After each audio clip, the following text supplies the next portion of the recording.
കാണുക നാട്ടുരാജ്യ ന്യൂസ് നിങ്ങളുടെ വിരൽത്തുമ്പിൽ. നാട്ടുരാജ്യ ന്യൂസിലേക്ക് സ്വാഗതം. ഞാനിപ്പോൾ നിൽക്കുന്നത് തൊടുപുഴയാറിൻ്റെ തീരത്ത് സ്മിത ആശുപത്രിയുടെ ഓപ്പോസിറ്റ് ഭാഗത്താണ്. ഇതൊക്കെ നോക്കിയാൽ കാണുന്നത് കഴിഞ്ഞ മഴക്കാലത്ത്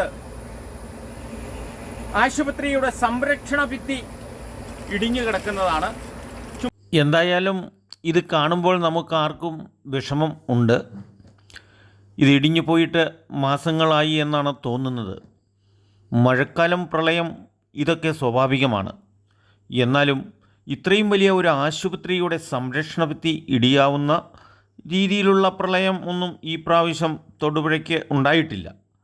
അല്പം കൂടി മാറിയാണ് ഇത് ഇടിഞ്ഞിരുന്നതെങ്കിൽ വലിയ ഒരു അപകടം ഉണ്ടാകാൻ സാധ്യതകൾ ഏറെ.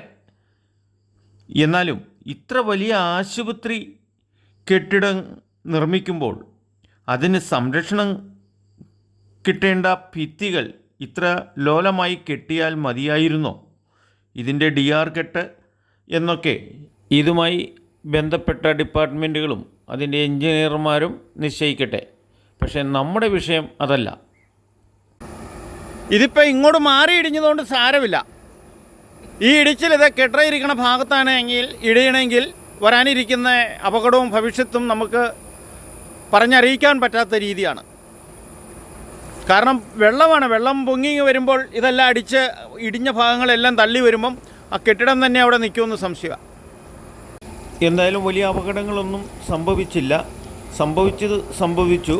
പക്ഷേ ഇത് എത്രയും പെട്ടെന്ന് പുഴയിലേക്ക് ചാടിക്കിടക്കുന്ന ഈ മണ്ണും കരിങ്കല്ലും കല്ലും എല്ലാം അവശിഷ്ടങ്ങളും മാറ്റപ്പെടേണ്ടതാണ്.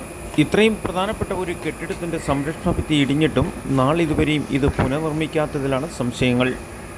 ചിലപ്പോൾ നമ്മുടെ രാഷ്ട്രീയക്കാരല്ലേ സർക്കാർ ഇടപെടിയിച്ച് കെട്ടിക്കൊടുക്കുന്നതിനുള്ള കാലതാമസമായിരിക്കാം. ആര് ഇടപെട്ടിട്ടായാലും എത്രയും പെട്ടെന്ന് സംരക്ഷണ ഭിത്തി പുനർനിർമ്മിച്ച് ഈ കെട്ടിടത്തിനും പുഴയ്ക്കും സംരക്ഷണം നൽകണം, അത് നടപ്പാക്കണം എന്നാണ് നാട്ടുരാജ്യ ന്യൂസിന് പറയാനുള്ളത്. ക്യാമറയാൻ റിപ്പോർട്ടിംഗ് തൊടുപുഴയിൽ നിന്നും KK വിജയൻ.